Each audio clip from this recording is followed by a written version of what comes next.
This is part 3 of the Options Education series we're calling Mastering Options.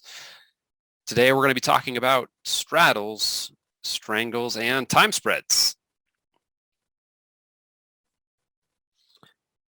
So if you've watched the previous classes, then you know that I'm Jason Hitchings. I'm the CTO at CML.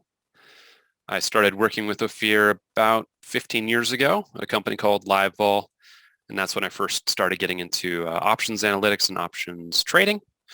I was trained by some floor market makers that were the founders of the company. And I have been trading options ever since. One of my kind of first big goals at that company was to allow us to process 200,000 accurate option calculations per second. So I did deep dives into all the different models, all the binomial trees, and all that good stuff back in the day, and I've been trading options ever since. So this is the breakdown for today. We're just going to talk about long straddles and long strangles. Then we're going to get into short straddles and short strangles. We'll go pretty deep into long time spreads and kind of discuss different strategies for capturing upside movement of a stock over time. And then we'll touch briefly on short time spreads. And then I'll give a quick summary and I'll answer any questions that are still remaining. So before I go into the formal presentation, let me just kind of go through the standard disclaimers. It'll just take about a minute. This is not a solicitation to buy or sell any security ever. This is not advice. You should read the characteristics and risks of standardized options. The results here are provided for general information purposes as a convenience to the viewers. The materials are not a substitute for obtaining professional advice from a qualified person, firm, or corporation. Trading futures and options involves the risk of loss. Please consider carefully whether futures or options are appropriate to your financial situation. Only risk capital should be used when trading futures or options. Investors could lose more than their initial investment. Past results are not necessarily indicative of future results. The risk of loss in trading can be substantial. Carefully consider the inherent risks of such investment in light of your financial condition. Okay, so if you are in this part 3, then hopefully you have a pretty solid background in options trading or have watched the previous 2 classes. You can always go back and watch those. But yeah, you should have a good understanding of looking at an option montage, all the strikes and expirations, bid asks, and all of those things. You should know how long and short calls and puts work. You should be familiar with reading a stock P&L chart. That should be pretty familiar. We're going to use quite a few of them today. And you should additionally understand long and short call and put spreads and understand how the delta and implied volatility would affect all of these different types of positions. So far we've been talking about calls and call spreads, puts and put spreads in the classes so far. All of these are directional bets. In each case, we are hoping that the stock will move up for call or call spreads or down for put and put spreads. As we know, all of these positions have different deltas. An at-the-money option delta is close to 50. And as we know about delta, one of the important definitions of delta is how much does your position change in value, your option position, for a $1 change in the underlying price. So when we have an at-the-money call, we have about a 50 delta, and that tells us for that contract that if stock goes up $1, we expect to make about $50, about 50 cents per share. If we have an at-the-money put, that would have a negative delta, meaning if the stock goes down $1, we'd expect to make about 50 cents per share or $50 per contract, and vice versa. So this type of trading is you constantly have either positive or negative deltas. If you have a spread, then the total number of deltas you have is going to be less because you might have an at-the-money call that has a 50 delta, and you might sell an out-of-the-money call That out of the money call could have a 10 delta or a 30 delta, but let's just imagine as a 25 delta. And you can actually add up the deltas in your position. And from those, you can say how your overall position is going to change, even if you have lots of options and lots of expirations, at least for the next dollar change in stock. So if you were long the 50 delta call and short the 25 delta call, well, then you're net long 25 deltas.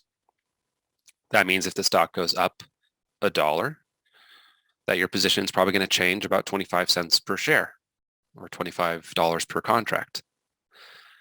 So that's fewer deltas than a naked option, but you're still, if you're long the calls, then you're still long deltas. And even if you sell spreads, you're still directionally trading. You're just hoping it doesn't go the wrong way. So this is this kind of gives you a sense of the way you can think about your portfolio, the way you can think about your deltas. You can either be long delta or short delta, and that you're making a directional bet on which direction the stock will or will not move, and that's going to directly affect your P&L. So the question becomes, what happens if you own both a call and a put? So the call deltas are going to be positive and the put deltas are going to be negative. And if those two are both at the money options, then they're probably going to both have about a 50 delta. One's going to be positive 50 delta, one's going to be negative 50 delta. What happens in that position? So if the stock goes up $1, your call is going to go up about 50 cents per share, and your put is going to go down about 50 cents per share. And so your overall position, you've made 50 cents in the call and you've lost 50 cents in the put. So there's been nothing that's happened in terms of the first change, the first dollar of change in the stock price. But if you bought a call and you bought a put, you spent money doing it. So when stock moves, the first dollar, you make nothing one way or the other, and it cost you money to put on this position, then what's the point? What have you accomplished? So this position right now is what we would call a delta neutral position. It means the deltas are roughly zero, that as of right now, you don't have a strong bias for the stock to go up or down in terms of how it's going to affect your P&L. But let's dive in a little deeper. So if you have the call and the put, as we mentioned, one's going to win, one's going to lose. So what's the point? So what do we know about calls?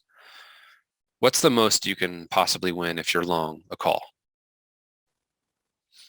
Well, potentially you have unlimited upside, right? There's not really an upper limit to how far a stock can go up in value, and so therefore there's not an upper limit to how far the call can go up in value. Call is giving you the right to buy the stock at a lower price if the stock has gone up. So you can have potentially unlimited upside potential with the call. And how much is the most you can lose? Well, anytime you're long options, the most you can lose is the amount that you bought the option for. So you have a fixed downside and you have potentially unlimited upside. Here's a kind of little snapshot P&L chart. Stock movement is up to the right, down to the left. So it's flat. This is the break even. You're underwater. You've lost money up until you hit your strike price, and then you start making some money back. Eventually you get over the cost of the initial option, and then you start being in the positive territory. How about a put? Well, essentially the same thing. I mean, you can make money as the stock drops because you can sell it at a higher price up until the stock hits zero. So you have a lot of potential gain as the stock goes down. And the amount you can lose is still just the amount that you initially put into the position. So you have a fixed downside and a ton of potential as the stock moves downward. I kind of call that downside potential. Okay, so this is the put P&L chart. This is the call P&L chart. What happens if you combine these two? What does that look like? Okay, so here's our call, here's our put. What does this combined look like? Well, if we're buying both a call and we're buying a put, then we're buying two different options, and so that's going to cost more than buying an individual option. And so we're going to represent that by showing a higher break-even point on our little combined P&L chart. So whatever else happens, we're going to have to make money, we're going to have to recover the value of two different options instead of just one option. So we know we're going to have to get more out of these one way or another. So I'm showing the call in green, I'm showing the put in red. And when you combine them, kind of overlay these on top of each other, you can see that the put's still making money as the stock goes down, the call's making money as the stock goes up. What are these flat spaces? So this is the area for the call below the strike price where you've hit your maximum loss. But there's no change. There's no change in value as stock goes down an extra dollar. Like if you own a 50 strike call, and there's no difference for you if the stock's at 40 or if the stock's at 30. So these flat lines, you've already hit your max loss. And same with the put if the stock's too high. So when we render these on the chart, when you combine them, you really don't need to see them anymore, especially here because they're getting canceled out because your call is not going down in value anymore, but your put is going up in value. So the call is not affecting the position, but the put is. We can actually just zap those out of the chart. And this is what we have in terms of our combined call and put P&L chart. We call it a straddle. This line represents the at the money price or the strike price. This would be, they both would have the same strike price, wherever the stock price is. And you can make money if the stock goes down or up in theory. But how do you do that if it's delta neutral to start? Well, we can see it with a small movement to the right or to the left. We're still in this negative territory. We still haven't gone far enough in either direction in order to make money with the call or the put. But if the stock moves substantially, then eventually the call can start to become valuable enough that it's worth more than both the original call and the put cost you. And same if the stock moves down far enough. Eventually the put can be worth enough that it covers the entire position, and then you can start making some additional money. So what does that tell us about the delta? Before, the call and the put were both 50 delta. But if the stock price actually can result in our position increasing in value, then they can't both be 50 delta forever, right?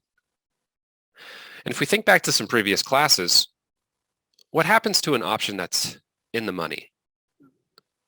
If you have a call that's $10 in the money versus a call that's $10 out of the money, which one's going to have a higher delta?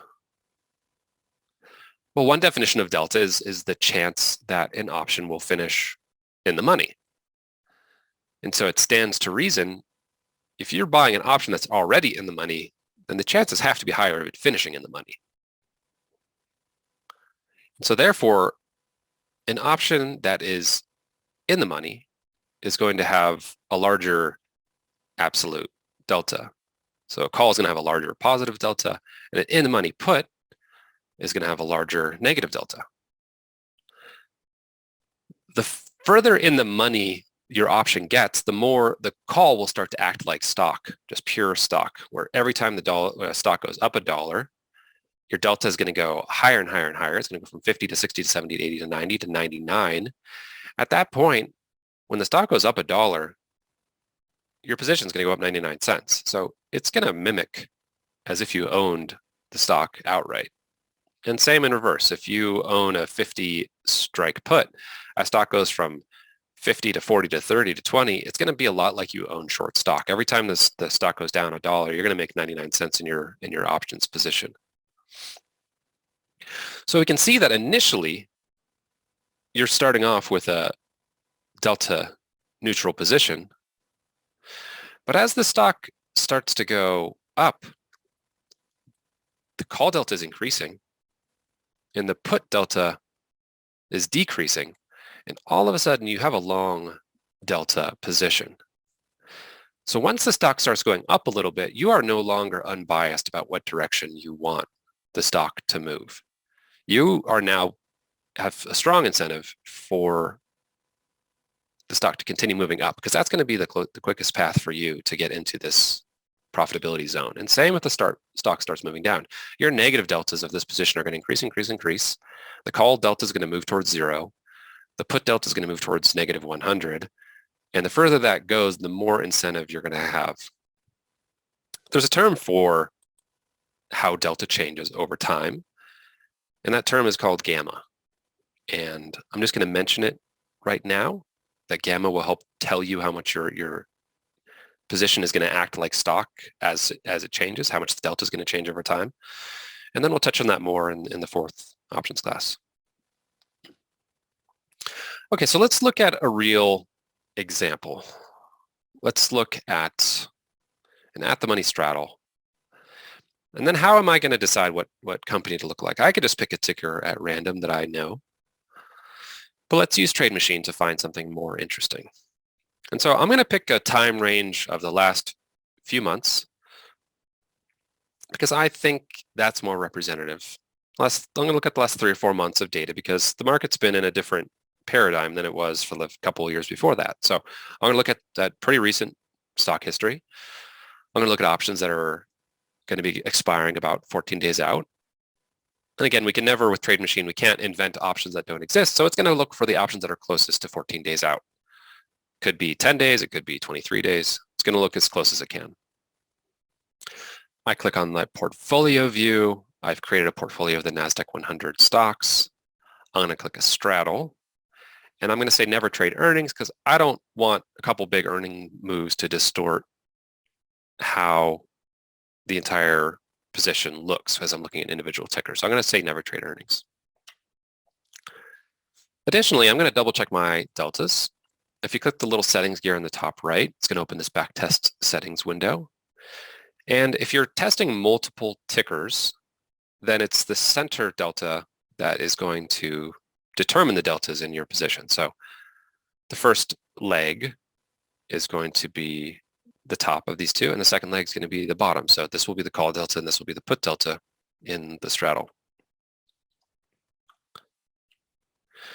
Okay, so I let those run, and it starts giving me results. It takes a few minutes to do 100 back tests for these different straddles, and then I just start looking through the results. Then I kind of pick out some ones that look pretty attractive. So it's MNST, ADSK, PayPal. So we see these different things, and I like the win rates, and this has a high, percentage return ROI. So I'm going to go ahead and pick this as my example, the MNST. Okay, so I pull up an option montage. I was doing this around the 6th or so, and this 22nd of April was about 18 days out at the time. Maybe that makes it on the 4th. So here's our montage. We have calls over here, and we wanted to do a 50 delta straddle. We can see these deltas, as we talked about, the in-the-money deltas are much higher. They go towards 50 delta as you go to at the money, and then they go lower and lower as you get further and further out of the money, and then vice versa. The in-the-money puts have a higher delta and they go lower. We want something around 50 delta, so we have 53 and 47, 53 and 47 on this side, so 82 and 83 are both pretty much equally close to the at the monies, according to the delta picture. So I'm just going to go ahead and pick the 82. And I'm just going to do a single contract just to, to make it real. And just single contracts are a little easier to see the P&Ls on.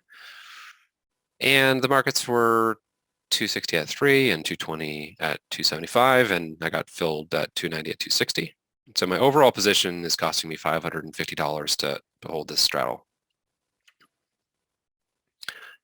So we know that this is what the P&L chart's going to look like. This is where our put's making money. This is where our call is making money. So what's our break even? So it's costing us $5.50 per share to have this position. And either the call is going to make money or the put's going to make money, but they're not both going to make money. And both have the right to either buy or sell stock at $82. And so we're going to need the stock to go up or down $5.50 to break even. So we've drawn this line here, and it's about $5.50 down from 82, or about $5.50 up from 82. So that's our break even, where we're going to actually start making some money. Anything in this zone, we've lost some amount of money. Worst case scenario is 82, because the call and the put are both worth 0. Okay, so now we can just map this out. Every time the stock goes up $1, we make $100 in our position on the call, and vice versa with the put, in terms of where we land at expiration. So this is a P&L chart of what the position's worth at expiration. So we can see if it's at 82, we hit our worst case scenario, which is we lose the whole value of both options. And as we go up around 88.50, we kind of crest through or 87.50, we crest through our break even, and then we make $50 at 88. If the stock goes all the way up to 100, we've made $1,250. And same in reverse, if it goes all the way down to $64, we've made $1,250 on the put. And that's how this P&L chart's going to look for this example. Okay, so we can make money if the stock goes up or down, because the deltas actually change. It starts delta neutral, but as the stock goes up, we start being long deltas, and as the stock moves down, we start becoming short deltas. And so we can make money because delta is not static. Delta tells you how much your position changes right now for this current stock price, but those deltas change over time. You can describe the change with something called gamma that we'll talk about later. Okay, so is that the only way to make money with the straddle? Is for the stock to move a lot in either direction? What happens if the implied volatility of the options goes up? Does having options with higher implied volatility, does that make them more expensive or less expensive? So before we looked at some distributions, and we said, okay, so if there's some theoretical stock, and that's the trading price of the stock, well, when the volatility assumption is low, then the stock is expected to kind of stay in a closer range. And when the stock volatility is high, or the expected volatility is high, then the market's expecting a wider range of movement. If you need the stock to move $5.50, then a wider range of movement means more chances to make profit, because the more chances that the stock's going to move at least $5.50. So here's with the low volatility assumption. There's these kind of little pockets of profitability, and this is with the higher volatility assumption. We have these bigger pockets of profitability. So if the market's assumption about implied volatility go up, then this is the future the market sees. They see more chance of profit and more value in the options. And that can just be the potential of movement. It doesn't have to be any actual movement. So if you see a big hurricane approaching the East Coast, all of a sudden you might see the options in Home Depot start to get very expensive, because there's a chance of a big hurricane that's going to do a lot of damage to property, and there's going to be a lot of people that are going to local hardware stores and buying things to fix up their home, and it could mean a lot of sales for those companies. It doesn't mean that anything's actually going to happen, and it might just be as people are watching the weather and they see a tropical storm forming off the East Coast somewhere. Those options can start to get more expensive. That's the market looking at the potential for movement in the future. It doesn't mean that there actually is movement. Home Depot might not change much in value, even if the options start changing in value. So when we look at this particular position, we see that the implied volatility is around 36. What happens if if there's a rumor of some kind of deal that MNST might get bought out or something else, and the options start getting expensive? Well, let's plug it in. Let's say, okay, right now we're starting at a 36 implied volatility for these options. The market is pricing into these options a annualized movement of this stock of around 36%. Now, it only has 14 days to move that much. So they're not saying it's going to move 36% in 14 days. They're saying it's going to move at a clip of roughly 36% per year over the course of the next 14 days. So when we plug this into an options calculator and we plug in our volatility assumptions and the days to expiration and the exercise price, it tells us what it thinks those call and put options are worth, and they line up well. So it's saying that the midpoint of this call is around $2.80, and that's right smack in the middle. And the put is pretty close too. Really, it's like 30 cents up and down. So the options calculator is agreeing with the Thinkorswim montage very closely. So what happens if we go from a volatility assumption of 36 and we crank that up to 50? Well, if you owned both of these options, then you'd be paying $5.23 if you could get them at the midpoint. If all of a sudden the market thinks that the stock might move at 50% per year, that position is now worth $7.27, even if nothing has changed.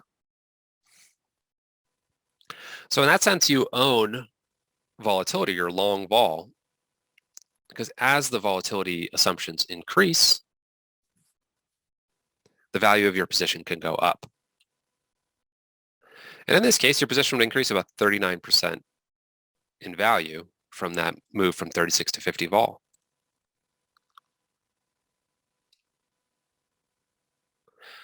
So you might have heard someone say that trading options is trading vol.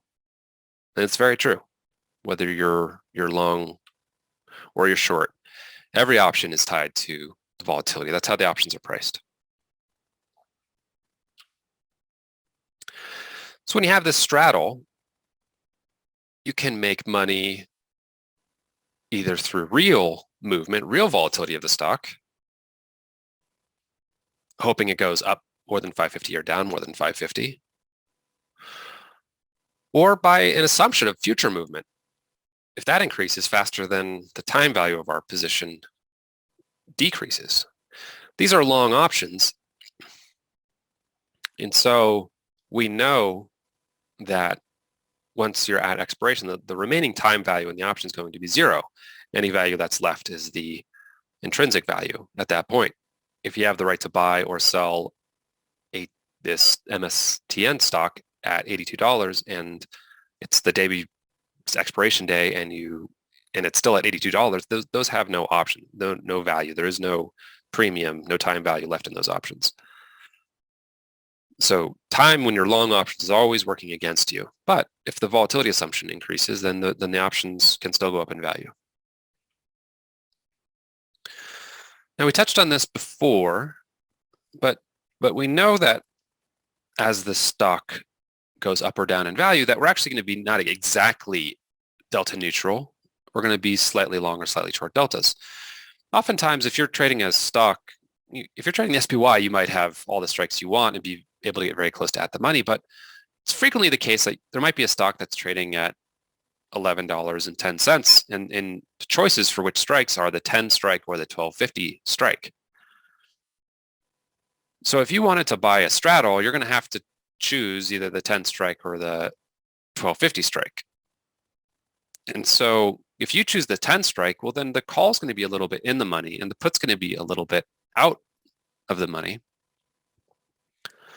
And you're going to be leaning a little bit long. So even though you're buying a straddle, your position is going to have positive deltas, and the way to make money for you is going to be for the stock to go up. And the same is true if you buy a straddle that's a little above the stock price, then the puts are going to be a little bit in the money, and you're going to be leaning a little short because the best way for you to make money is for the stock to go down.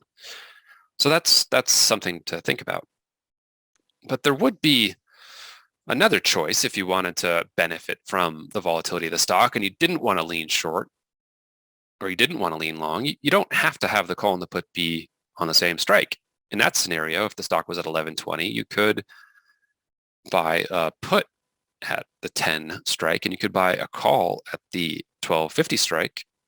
And both of those options would have lower deltas, but they'd be much closer to canceling out. Your put might be 40 delta and your call might be 37 delta or something, but you'd be much closer to delta neutral.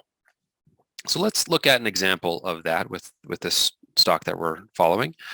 So instead of buying both the call and the put at $82, we're going to buy the call at 86 and we're going to buy the put at 78. So our options are going to be about $4 out of the money, and they're going to be fairly balanced. It's saying that the delta of the 86 strike is around 31 and this delta is around 25, but those are pretty close. And we could choose to have a less balanced. We could have the 79 or something if we wanted to balance this out more, but we're just going to choose options that are $4 away from at the money, and that's going to get us pretty close to a delta neutral position. Okay, so we see that the 86 call is worth around $1.25. The 78 puts worth around 113. So we can combine those together to see what our total cost of this position looks like, and it's around $2.38. And if you recall, that's less than the two at the money options were. As we know, at the money options will always have the most time value because they're going to be the most sensitive to movement of the stock or the underlying. Because they're the most sensitive, they can capture the widest range of possibilities, and that's what options are all about. So as you go further out of the money, there are going to be less valuable options. Okay, so we have this position. When they're not both the same strike, we call it, if they're both out of the money, we call this position a strangle. Okay, so now that we have a call at 86 and a put at 78, what's the worst case scenario? Well, we own options, and it's very possible that neither one of these ends up in the money. For the call to be in the money, the stock has to go above 86, but for the put to be in the money, the stock needs to go down below 78. Because again, if stock's at $80, having the right to buy it at 86 is like having the right to buy a $25,000 car at $30,000. That has no value. So in this range between 78 and 86, these options will have no value, in which case we're going to lose the entire amount we invested. In terms of the break even, well, we're going to need to make either $2.38 on the call or $2.38 on the put. To do that, stock's going to have to go $2.38 above 86 for the call to have that value, or it's going to have to go $2.38 below 78 for the put to have that value. So the break evens are those two price points. And the best case scenario is that the stock either goes to 0 or the stock goes to 500. In theory, you have more upside with the call, but practically speaking, you have a lot of good potential either to the upside or to the downside if stock moves a lot. So we see our worst case scenario is we lose the $238 per straddle. We need to be $2.38 above or below the call or the put. And we have essentially unlimited upside, and we have a ton of downside potential as well. Okay, so let's chart this out. Okay, so 78 to 86, that's the range where we get no value from either option. So we kind of know we're going to have some worst case scenarios down here. In order to break even, we're going to need to be $2.38 below 78 or $2.38 above 86. So we can actually just draw those little hash marks in here. And we know that's slope because we're going to make more money as it goes this way or more money as it goes that way. And that's all of those worst case scenarios. We have a wider range of worst case scenarios, but the total cost of our initial position is less. And so now we can just fill in the lines. We can just draw the lines out for the rest of it. We see this is the worst case over a pretty wide range here.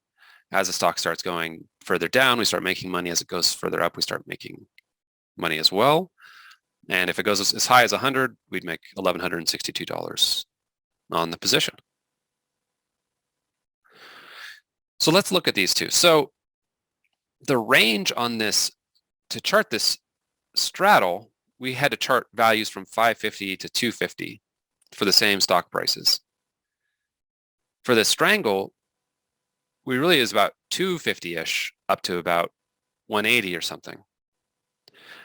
So this straddle is covering a wider range of possibilities, both a wider range of potential downside and a wider range of upside.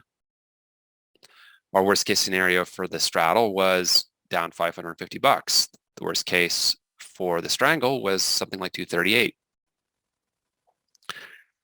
That doesn't necessarily mean that a strangle is always better, however, because when you look at your break even, we can see that the straddle's breaking even around 77, whereas the strangle is breaking even closer to 75, below 76 somewhere. And same on the upside. The break evens for the straddle are actually a little closer in. So you can actually, the chance of making any money is actually a little better on the straddle. And if the stock gets, say, up to 90, you've made some more money. You're out here at around 250 or something like that, and here you're down closer to 170 or 175. So the straddle is a higher cost position. The break-evens are closer in, and there's higher potential profits. The strangle has a lower initial cost. It's a little harder to make money to reach your break-even, and if you get to a profitable zone, you're still going to make a little bit less than you made with the straddle. Okay, so those were long straddles and strangles. What does the reverse look like? Okay, so for a long straddle or strangle, in order to become profitable, you need the stock to move substantially. We also know that they're going to benefit from increased implied volatility. Implied volatility is essentially how expensive the options are. If you own options and they get more expensive, then you can sell them back at a profit, even if you don't wait for expiration. So short straddles and strangles are the opposite. What you're hoping for is the stock to not move very much. And for the implied volatility, if you want to exit early at a profit, then you can exit early with a profit if the implied volatility decreases.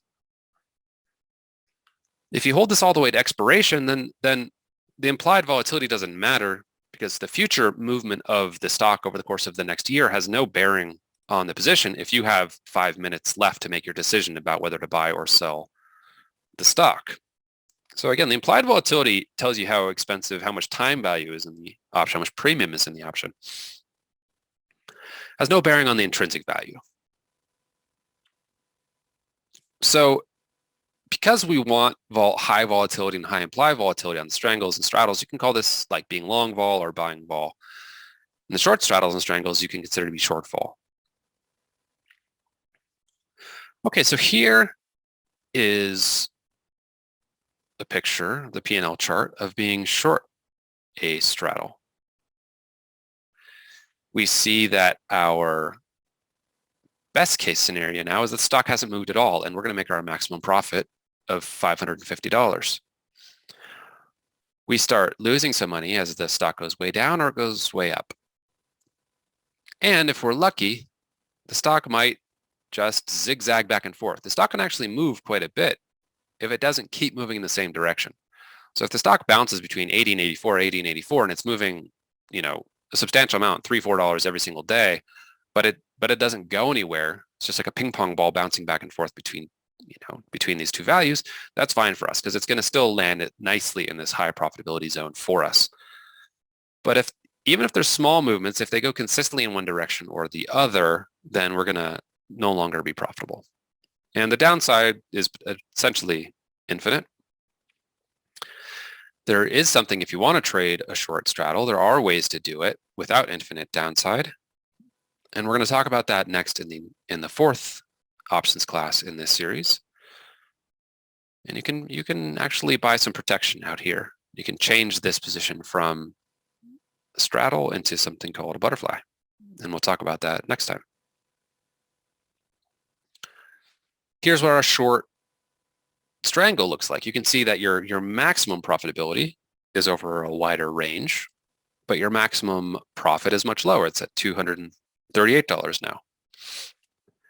If it goes far enough, you'll start losing some money.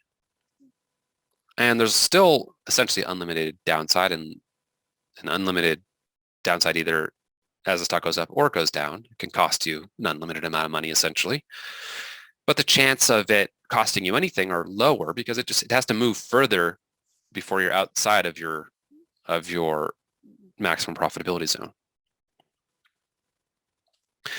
Okay, so we're gonna move on to our next type of position. Okay, so let's just talk through a scenario. And let's imagine for a moment that you're expecting steady growth in a stock's price over the course of the next 6 months, somewhere between 10 and 20%. And you want to benefit from that increase in price. What are the strategies we can employ? Like, what do we know about options so far? What does your own trading experience tell you about ways that we could do this? Well, the simplest thing to do would just simply be to buy some stock, right? So if we buy stock, and like we'll just stick with MNST as our example, it's at 82 today. So if it goes up 10%, it's going to be at 90.20. And if it goes up 20%, it's going to be at 98.40. So if we just buy the stock outright and we're not on margin, then our expected return is 10 to 20%. And that's pretty good. What else could we do? We could also just buy a call, right? Now, buying a call that expires out 6 months is going to be pretty expensive. It's going to have a lot of time value because there's a lot of time for the stock to move. And it's not always clear whether you want to buy the 50 delta or the 20 delta or the 30 delta. But in this case, we'll say we're going to buy an option that's a little bit out of the money because it's a little cheaper than buying the 50 delta call. And then how does that do? If we buy the 40 delta call and we're right about our assumption and stock lands between 90.20 and 98.40 6 months out, what does that look like? So what does that cost us right now? So we look to our montage, we go out to the 16th of September, we look at the 90 strike, and we say, okay, the bid is at 360, the ask is at 390. So our midpoint is going to be around 375. It's going to cost us $3.75 to enter into this position. And how do we do if we end up in that kind of 90 to 98 range?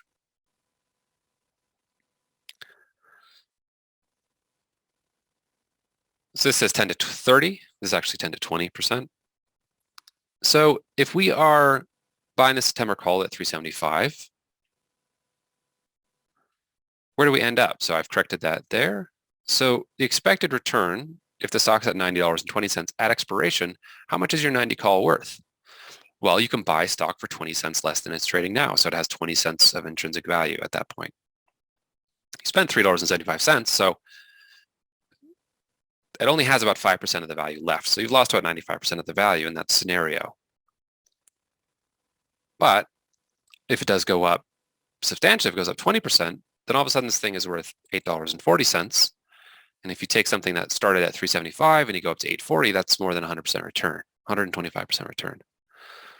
So our range in this scenario of this particular call is basically losing it still to being up 125%. We could also do a call spread. So we're expecting the stock to be in a range of $90.20 to $98.40. In which case, this 100 call would have no intrinsic value at expiration. If it has no intrinsic value at expiration, then we've sold something that became worthless. And that's always a great thing to do. If you're trading options and you can sell options that are expire at 0, then you're doing something right. And so let's look and see how this would affect our P&L if, in addition to buying the September 90 call, we sold the September 100 call and made it a call spread.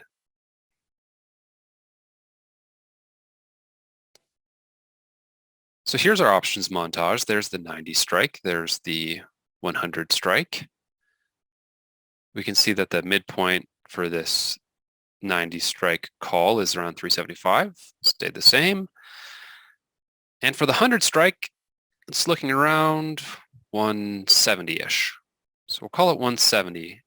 And so now the combined position, if we are buying the 90 call and selling the 100 call in the September expiration, it's going to cost us around 205. The market says that the 90 call has a 36% chance of ending up in the money and that the 100 call has around a 20% chance, a 20 delta of ending up in the money. So what's our expected return? Well, in this scenario, when the stock's at $90.20, the 100 call is going to be worthless. The 90 call is going to have 20 cents of intrinsic value, and so the position is going to be worth 20 cents. So this shows a negative 90% return, but we also spent a lot less at around 205 instead of 375. So even though it's a large percentage return, we've still spent a lot less money, $205 per contract. How about if the stock goes up to the top of that 20% range at $98.40? Well, the 90 call is now worth $8.40, and that 100 call is still worth nothing. So since we brought the cost of the position down from 375 to 205, the return on the position that becomes worth $8.40 is now a 310% return instead of 125% return. So clearly we've done something good. I mean, we've shifted the max profitability way up. We've decreased the cost of our position substantially. What else could we do? What are the other choices for us? Well, we can sell a put. If stock's going to go up when you're selling a put, what you're saying is someone can sell you the stock at a certain price. Well, if you're selling in the at-the-money put, you can collect $5.90 about for doing that.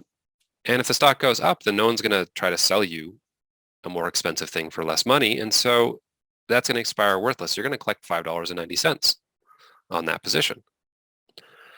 Now, how do we want to track the return on that? Well, probably your brokerage is going to have you, it's going to say for your account, we need to keep about 20% of the value of the stock in reserve on the side in case the put moves down, because you're selling a put and they want some protection. They could ask you to keep 100% of the put's value, depending on what type of brokerage you're using and what kind of options trading you do. But they also, a lot of places would say 20%. So let's just imagine that they're going to hold 20% cash reserve against that position, and they might force you out of the position if it starts moving against you. But 20% of $8,200 would be around $1,640. So let's just imagine that it's kind of like you're putting $1,640 up for this position. You are going to make $590 if everything goes your way, and so you've made a 36% return on this position. So that's great. So there's no, if you're right about your assumptions, you're definitely going to make money. So that's a great thing to do. What else could we do? Well, all of these positions are just for a single expiration, but that's not the only way we could trade this. So our assumption is that this stock is going to go up steadily over time. If we thought it was going to jump up 10% overnight, then we wouldn't be most profitable to own an option 6 months out. We'd probably want to own the option that's 2 weeks out or a week out, because that option could go up 500% in value. But we think it's going to slowly increase in value over time. So if that's the case, we could still own an option 6 months out, but potentially we're saying it's going to get in the range of 90-ish to 98 over the course of 6 months, but what's it going to do 2-3 months from now? Well, if it goes up steadily, it probably won't get too high in that amount of time. So another choice available to us is to sell a call, sell the 90 call that's going to expire earlier that probably won't end up in the money, probably won't have value. And anytime we can sell options that we think won't have value by expiration, then we're doing something smart. Further, if we kept the 90 call, if we decided to sell a 90 call, say in June, and we owned the September 90 call in September, our brokerage is going to be pretty happy with us, because they're going to say, hey, look, you're giving someone the right to buy this stock at 90. But you have the right to buy the stock at 92. So it's not going to hurt you so much as long as you have that back month option, the long dated option in your pocket. The front month 90 call will never be worth more than the back month 90 call. They're both going to have the same amount of intrinsic value if stock goes above 90, but an option that's going to expire later will always have more premium, more time value. And so if you are selling an asset when you already own a more valuable asset, that's going to make your brokerage feel good. And so when you are selling different expirations, if you own the same strike and you own the longer dated one, they're going to treat that like it's a very safe, and they're not going to hold a bunch of margin. They're not going to make, they're not going to start making you borrow money to protect it or anything like that. Okay, so what is that June 90 option trading for? Well, let's say you're selling it. You're probably going to sell it a little below the midpoint. So we'll say 175 is how much you'll be able to sell it for. So if we own the September 90 call for 375 and we sold the front month option for 175, then the total cost would be about $2 for the position. So we brought down the cost of our position quite a bit. So now we own this June-September 90 call spread. It's a time spread between June and September for the 90 call. What does our P&L look like over time? Well, if we're right in the June 90 call expires worthless, then we've brought the total cost of our position down to $2. And at that point, the actual intrinsic value left will be just what the September 90 call is worth. It's going to be worth somewhere between 20 cents and $8.40. And that would give us a P&L in the range of losing most of the value, losing 90% of the value, up to gaining 320% of the value. So that's a new kind of spread, and it gives us a return that's a little bit similar, at least in this scenario, to what the 90-100 call spread would be worth. But what if things unfold a little differently than we're expecting? So we have an expectation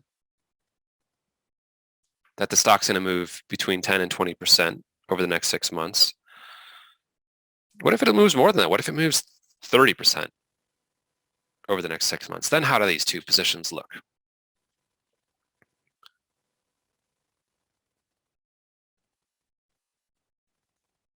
Well, all of a sudden, if the June option still expired out of the money, if the stock hadn't gone above 90 by June, all of a sudden we own the September 90 call free and clear.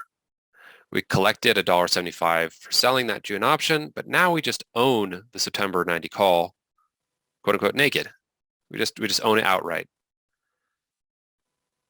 That means that we now have the unlimited upside potential as stock goes higher and higher. And so if the stock goes up 30%, that would be to $106. All of a sudden, that option is worth $16. And it only cost us $2 to enter into the position. So we've made $14 on our $2 investments. That's a 700% return. Whereas the September 90-100 call spread, well, it's going to max out. The most that call spread can be worth at expiration is $10. Because that's the maximum difference in the intrinsic value, is you can buy the stock at $10 less, and someone's going to be able to buy it back from you $10 higher than that. So that could be worth $10, and it costs you $2.05 to get into it. So the position could get up to close to $8. That's still a great return, but you don't have the unlimited upside that you'd have if your front month option that you sold expires worthless, and then you own the back month option, the long dated option, outright. So that's the kind of rosy scenario where the time spread actually works a lot better than just a standard call spread.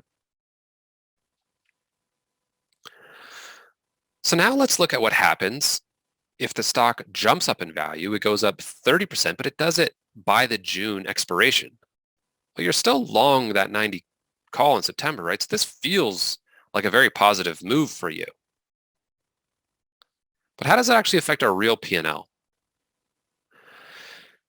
So we're going to still have time left in these options. So we can't just say what the option is worth based solely on the intrinsic value. So we actually need an options calculator to tell us. So we're going to keep our volatility assumption around 31. So we're going to say there's not a change in vol. But we're going to say, okay, what happens if stock's worth $106 by June? And so we have to look at the individual options on their own. We can't just look at the intrinsic value. So the September 90 call in this scenario is worth $18. In the September 100 call, you still have 90 days left because it's only June, is worth $10.54. So it's interesting, that difference is $7.50. Even though they're both well into the money, you'd feel like maybe there should be a $10 difference in the value of these things. But what do we know about in the money options versus options that are closer to at the money? Well, the options that are closer to at the money are going to be the ones that are the most sensitive to move in the stock. They're going to have the most time value, the most premium, essentially the most optionability. Like what makes an option is the strongest when the option is at the money. There's the widest range of possibilities that could possibly occur. So the at the money is going to have more premium, more time value than an in the money option will. But when stock moved from 82 way up to 106, all of a sudden the 100 call is the option that's much closer to at the money. It's going to have more premium and more time value in it. And so even if you held this position all the way to expiration, that would be worth $10. Right now it's not, because that September 100 call has more time value in it. So that call spread would be worth $7.50, which is great. It's gone up from $205 to $7.50. And if you wait and stock doesn't drop down below 100, it's going to end up being worth $10 90 days from now. So you're going to you'll make $250 per contract in the next 90 days with that call spread. So it's kind of a refresher on some of the call spread topics that we talked about previously. So how does the time spread do? Okay, well, the September 90 call, as we've talked about, is worth $18.04. How much is the June 90 call worth at expiration? Well, that option's at expiration, so we know exactly what it's worth. It's worth the intrinsic value. And how much intrinsic value is in the 90 call if stock's trading at $106? Well, you can buy stock at $16 less than the market price. So you could buy stock at 90 and immediately turn around and sell it for 106 and make $16 per share. And so the June 90 call is worth $16. So our position total is worth $2.04. Well, what did we pay for it? We paid $2 for it. So we're long all these call options and the stock goes up 30%. We feel like we haven't made. And our position stays flat. And by the time you end up paying a little bid-ask spread and some commissions, you might actually lose money. Even though stock moved 30%, a huge move in your direction. But it did it too fast. The amount of premium left in your September 90 call decreased a lot, and the amount of intrinsic value in the one you sold went from $0 to $16. So if you are long a time spread, whether it's long calls or long put time spread, because you can do the same thing with puts, you want the stock to move in your direction, but you don't want it to move too fast, or you can actually manage to have a losing position by the time you exit out of it, or at least have no profits in it if it moves too fast in that direction.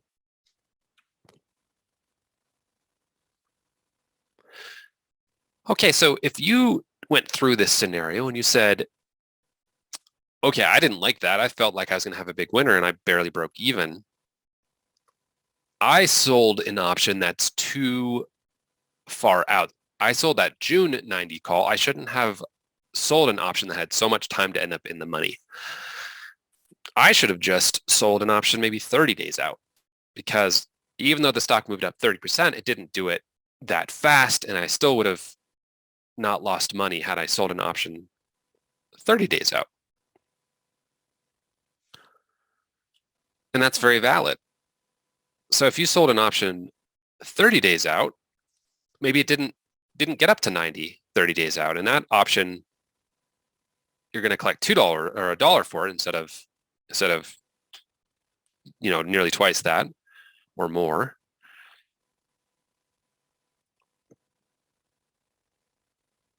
But that's still a nice way to collect some money. You've collected an extra $105 on your position, and maybe that option won't become in the money, even in a good scenario of the stock moving in your direction.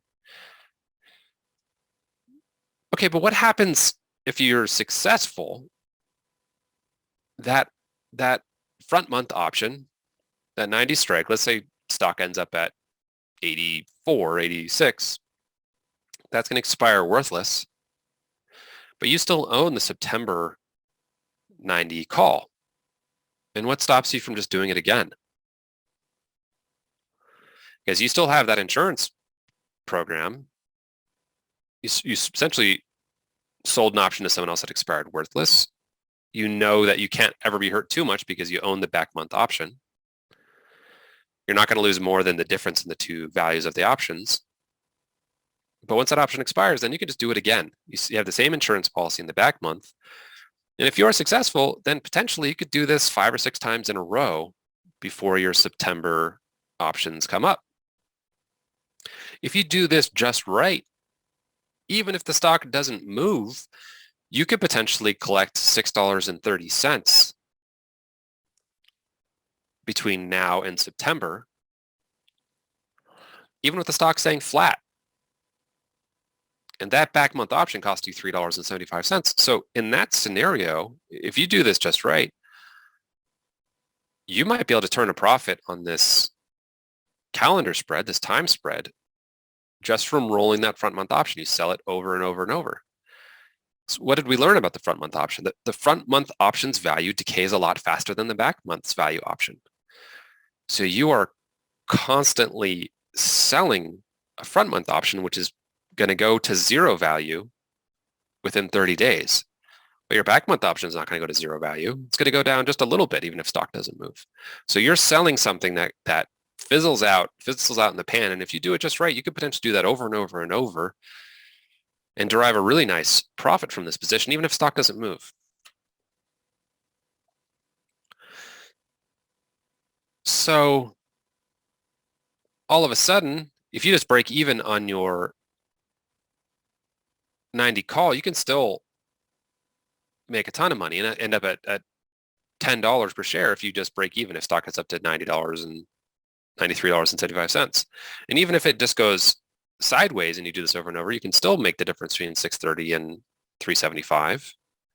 Is that around 250, a little more? Even if stock doesn't move, and that'd be like a 70% return even if it didn't move. So let's look at it. So you get 630 from the short call. If the stock ends up at $90.20, you make 20 cents there. So you make $6.50 in that scenario. And if it goes all the way up to $98.40, then your position is now worth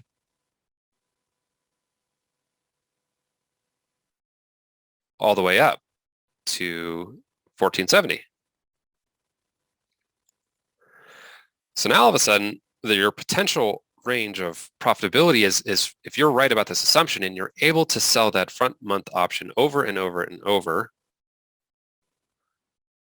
and they all expire worthless, which is a very rosy scenario, then potentially your profitable range here would be, you'd be guaranteed to make somewhere between 200 and 400% on this position. That's going to be hard to do in the real world. To sell something that's a little bit out of the money and have it expire worthless over and over and over is unlikely. What did that front month option, what was the delta on that front month option that we sold? It was around 20. That means that the market thinks there's about a 20% chance that it's going to end up in the money. And so if you do this 5 or 6 times, you should expect that one of them is going to be a loser. Could be 0, it could be 1, it could be 2. You could get really unlucky and it could be more than that.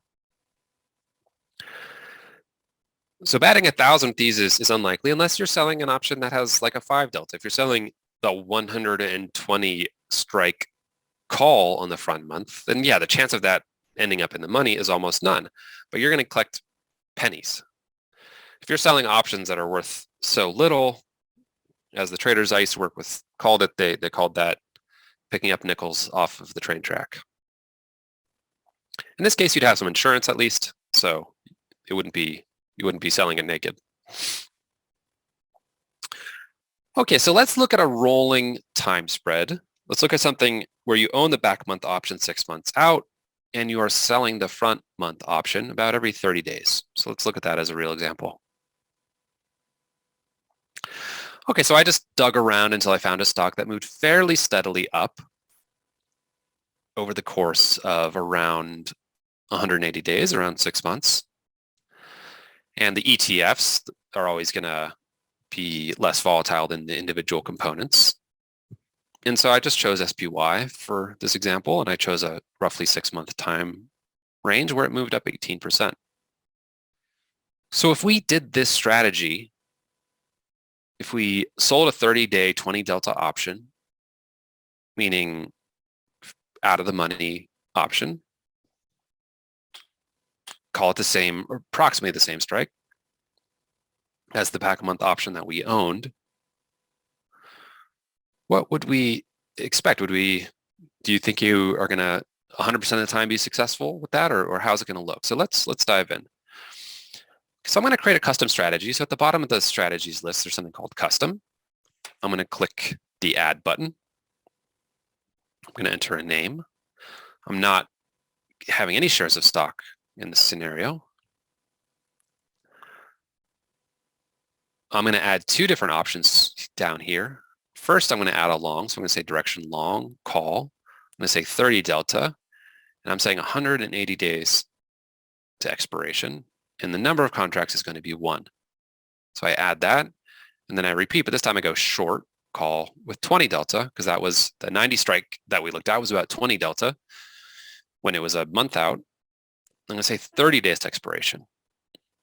Then importantly, I'm going to uncheck the close all legs with front month.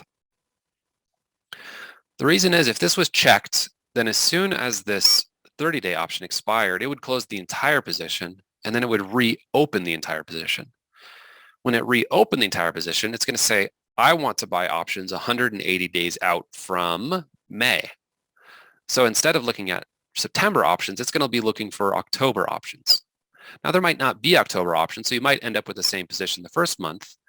But after 2 or 3 or 4 months, all of a sudden, you're going to be buying January options for the back month, and that's not what we're talking about right now. We want to own the back month the entire time, and we want to just roll the front month over and over and over. And so where it says close all legs of the front month, we're going to uncheck it. Okay, so then we let the simulator tell us what happens. So we have a great return. So stock moved up 18% and we made a 362% return. So that's fantastic. You know, that's the kind of returns that you hope for as an options trader. Generally, you place smaller bets and you're going to lose plenty of those bets. But sometimes you're going to be successful and you're going to make not 10 or 20 or 18% return, but you might make 200 or 300 or 400% return as you spread those returns out over time. So in this scenario, we got a 362% return, but did we win 100%? No. Right here, when we're opening the position, we're buying the 180-day call with a 30-ish delta, and we are selling a 30-day option with like a 20 delta. That's a pretty big run up right there. The stock, the SPY is going from 245 maybe up to 270 within 30 days. So that 20 delta option might have actually ended up in the money. So that might be one of our losers right there. Now, what we say is the red arrow indicates that we've closed part of the position. So we close that front month option, then we close it by buying it, and then we sell another 30-day option. Well, this looks better. We sold a 20 delta option, and this is a pretty gradual time period here. And so that's probably a winner for us when we close the position. And we can always click the tile and go and see all of the details. And then this is another time where it's like a relatively calm, nice upward movement. Maybe one of these ends up slightly in the money, but we still do well overall in the position. Here we're selling the 30-day option, and that's going straight down. So that's a great scenario for us because we still own the Backmonth option. But then here, when we roll it and sell it again, there's a huge run up. And so we're almost certainly going to lose on that. So we see that on some of the legs that we sold, we lost money on them. But overall, we did great in our position. And that's pretty typical of a rolling time. So if you're selling an option that has some real value in it, you're going to lose some of them. But that's totally okay, especially if things are moving in the right direction in your Backmonth option. So that was a call time spread, but the put time spread calendars are the same. It's just that you want things to move down. And if you're selling the front month put, then you don't want them to move down too fast. Everything else is relatively similar. You want things to be relatively calm in the short term. And after your front month option expires, you want it to move a long ways in your direction. So everything that we just talked about is still true with the put time spreads, including that if there's an increase in implied volatility, your position is going to go up in value because that back month option is going to benefit more than the front month option. So you're still long vol. We are just going to talk very briefly about a short time spread. So if you are short a time spread, it means that you're selling the back month option without protection. So it means you might be short a long dated put, or you're short a long dated call.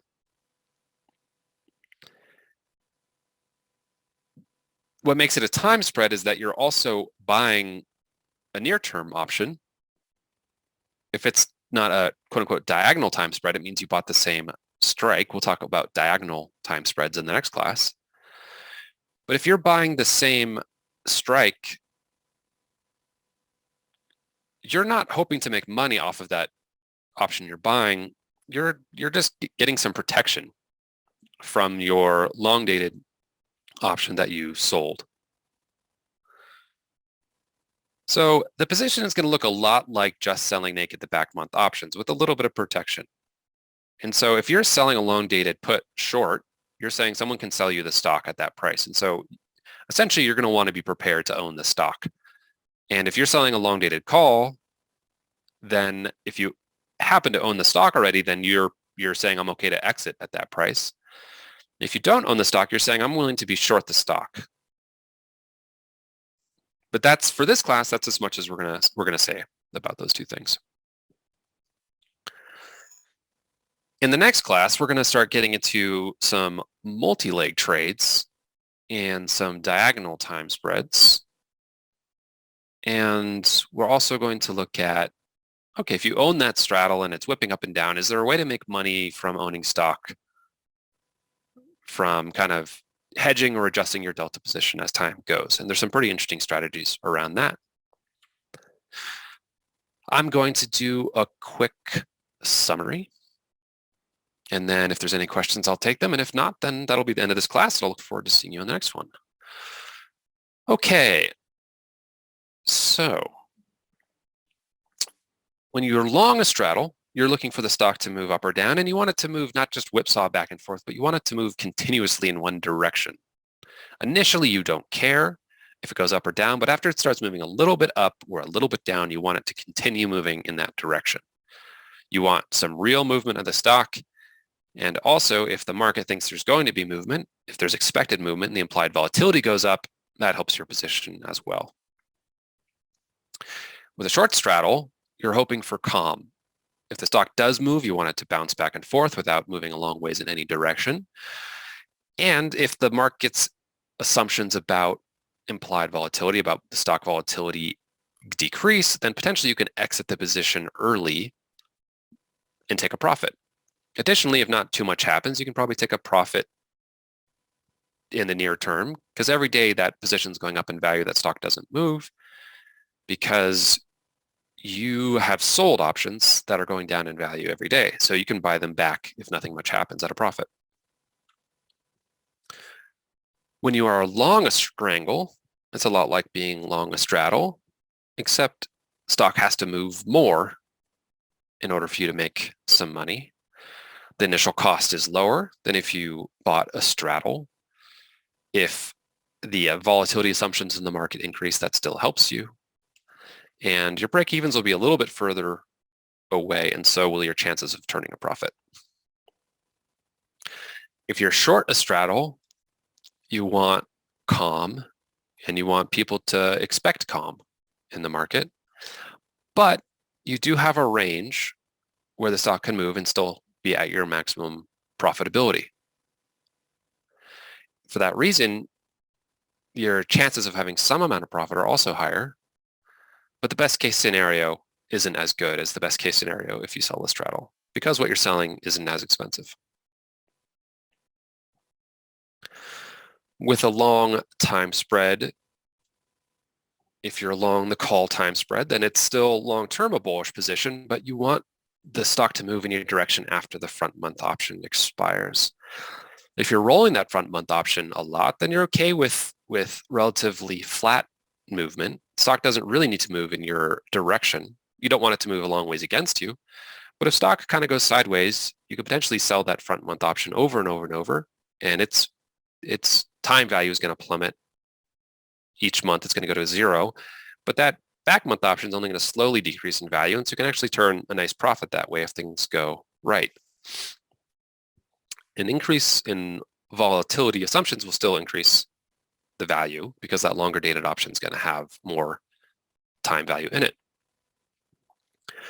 If you're short a call time spread, then as we talked, you're selling a long dated call. When you're selling a long dated call, if that doesn't work out in your favor long term, you're saying, I'm willing to be short the stock. If you're selling a long dated put, you're saying, I'm willing to buy the stock. So the short call time spread is neutral to bearish,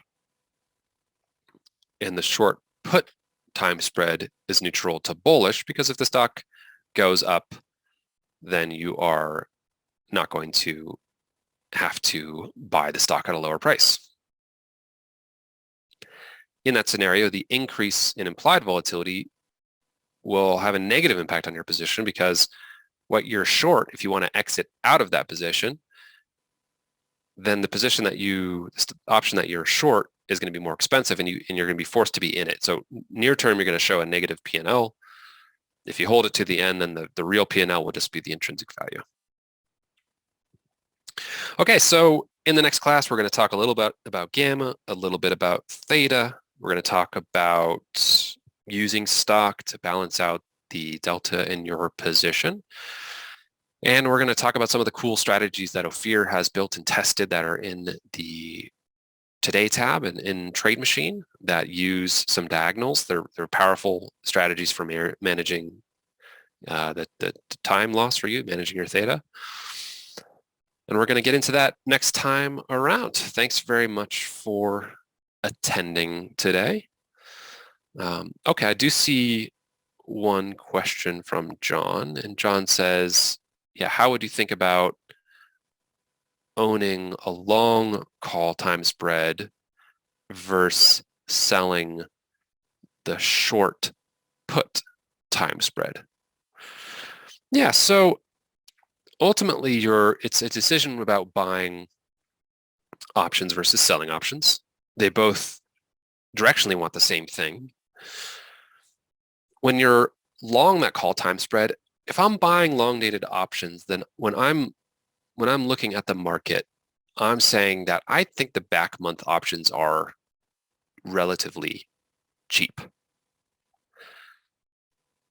I still want to finance that 6-month out call or my long dated call by selling an option front month. And I don't have an immediate opinion. I don't feel like the stock's going to skyrocket overnight. I think it's going to slowly move in that direction over time. But I think that there's substantial upside potential in the long run. I don't think that the stock's just going to like be neutral or just go a teeny bit up, because that'll be a hard way to make money if I'm just entering into the calendar as my one trade and not trying to roll it. So if I'm buying the call time spread, I'm saying I think the volatility looks affordable. I think that the stock's going to move more than the amount that the market says it's going to be worth. And I'm going to buy that backdated option because I think there's real long-term big potential to the upside. If I am going to sell puts or sell a put time spread, then what I'm saying is, in my mind, the way I think about it is I'm willing to own this stock. I'm selling puts short. I feel like it's a perfectly reasonable stock to own. I don't think there's much downside risk. I think that this stock is trading pretty close to some kind of multiple of book value that I'm comfortable with. I just think that their customer base is solid. I feel like the revenues are solid. Like, I don't feel like the stock has much further to go. Additionally, it could have been a volatile time. If I'm trying to sell options, then I want to sell options when options are expensive and when we've gotten through the worst of the volatility. So the best time to sell puts is after the market plummets, where the volatility is sky high, where the options are extremely expensive, but where there's actually not any more downward movement. So if you look at the COVID crash, whenever it was in like April, all the options are still really expensive. If you chose right then to sell puts, that'd be great. The market's going to go up and those puts are going to expire worthless, but they're going to be expensive puts. So if I'm selling long dated options, I'm saying to the market, look, I think the market thinks that there's more volatility and more risk than I do. What I'm selling a put in, I feel like is a solid thing to invest in. And if I'm doing that as a time spread, then maybe I'm saying like, I could be wrong. This thing could go down more right away. So as the market's crashing, maybe I'm not sure I've timed the bottom perfectly, and I don't want to take the risk on this thing going down another 30%. So I'm going to go ahead and buy a little protection 30 days out because I'm trying to hit the bottom. I'm trying to sell this put spread it, and I'm trying to time the bottom of the market, but I don't feel that confident. I don't know if it's going to bottom now or it's going to bottom in a month. So I'm going to go ahead and buy a little protection. I'm going to buy the front month call. I'm going to buy the front month put to have some downside protection, but I'm going to sell that back month put because I think long term we're going to be way over this in the long term. That's kind of some thoughts. There are lots of different ways to look at this. Okay, everyone. Thank you so much for joining today. We're going to talk about some really great topics next time around. It will be in 3 weeks on Thursday at the same time. Thanks for being a member. Thanks for being part of our community and for being part of Trade Machine. And I'll look forward to seeing you all in 3 weeks. Thanks very much.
and we will be getting some free money for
Okay, so we see if we're going to buy the 90 call, it's going to still cost us $375. And if we're buying the 100 call, or rather if we're selling the 100 call, that's going to cost around 170, and we're going to collect around 170. So the cost of our overall position has gone down to $2.05 instead of $3.75.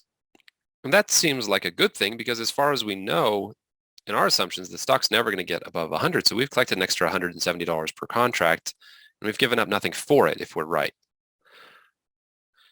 So let's look at that. How much is that worth to us? So at expiration, how much is the September 90 100 call spread worth? It started at $2.05. Well, the 90 call will be worth 20 cents at that point because you'll have the right to buy stock 20 cents below the current value. And as we thought, the 100 call will have no value even if the stock goes all the way up to $98. So that's going to have no value in any scenario. And if its stock goes up that high, then the 90 call is going to be worth $8.40. So the potential value in the position is still 20 cents to $8.40 like our call. But the difference is that the position cost us $2.05 instead of $3.75. And so as a percentage, we're going to still lose most of the value if the stock only hits 90-20, but it costs us half as much.